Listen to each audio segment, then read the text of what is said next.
It's been a long fucking time since I posted a video. I know, okay, whatever. I didn't die. I'm still here, alive and well, thriving. I just kind of wanted to not really tell you guys everything in detail because it's been a whole year of my life that it's just too much to get into. But, you know, kind of give you the overview and what I've been doing this whole time. So I made my video. I shipped off to basic, was injured. It's called a stress fracture. A fracture in the bone is a fracture that happens like all at once. A stress fracture happens slowly and over time. There's also different grades to it. So there's a 1, 2, 3, and 4. 1 through 3 is usually considered a stress injury and not a stress fracture. A fracture is when there's actually like a line through the bone. And so basically because of that, I got put in this thing called med hold. Found out that I have osteopenia in my wrist by like 0.1. So because of that, honestly, got really screwed over with that one, but whatever, not the point. Because of that, I had to go through this whole retention process so that I could stay in. And because my value was so low, and they usually retain people with that condition anyway, obviously I got to stay in. Really, the only people that don't get to stay in are the people with osteoporosis. And even then, I did know this one guy who, he was a little older, so he did have like pretty bad osteoporosis, like negative 2.5, negative 3s, like, which is really bad.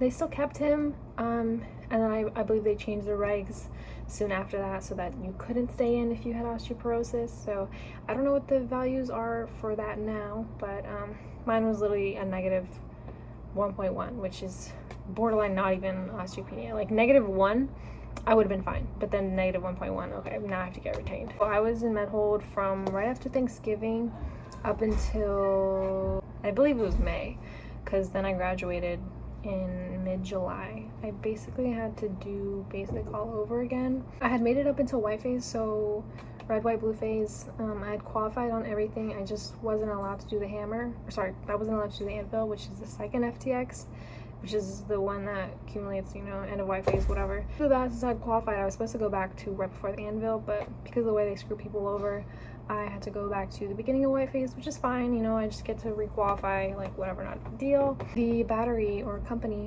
it's battery at Forza, because field artillery, whatever. The one that I happened to go back to, which was in the same battalion, by the way, so that's funny. I just went from Delta to Bravo. They had only been in red phase for like 10 days, and then they got phased up to white phase because of some type of issue. So I had to pretty much do all of basic minus like 10 days, which is fine, not a big deal. I graduated in July. I went to a 60 whiskey company on July 16th, and I was a hold under at Alpha because I was going to Bravo. I definitely got screwed over. There's this thing called the Gladiator program, which is supposed to be for people that are injured or were injured or whatever. I unfortunately got loopholed into that. Provider was like convinced that I never healed from the stress injuries that I had in basic, which is obviously not true because you can just look at the scans. But because of that, he was trying to get me chaptered out again. So well, not again, but like, you know, he was actually trying to get me out. This talked to my command team because I was like, well, here's what's going on. I'm not in pain. He wants to get me chaptered out for this reason. And so they're like, okay, like, you know, we're gonna look into that because that doesn't sound right.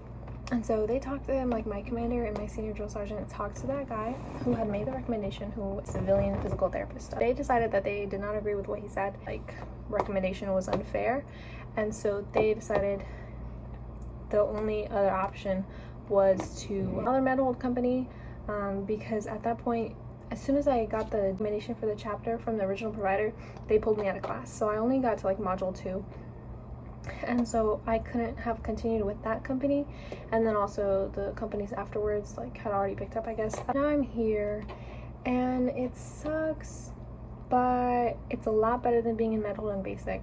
If you get injured in basic, try your best to make it to AIT and not saying, like, if you're like in a ton of pain and you can't even walk without like limping really bad, okay, probably just go get yourself checked out.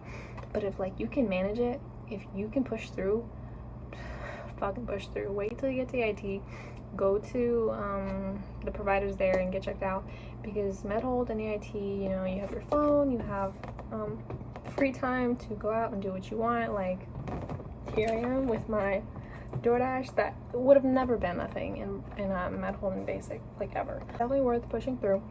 Now that I have been here, both sides of the coin or spectrum or whatever, I can say that this is without a doubt so much better than middle and basic for sure. Pretty much what's been up with me from here. Honestly, I'm trying to reclass because like 16 whiskey is cool and all, but it's just not really what I want to do. That's what's been going on in the last year of my life, and I hope you guys enjoyed watching this video. If you guys have any questions, let me know, and other than that, bye. Oh, that was so ugly. Oh, yeah.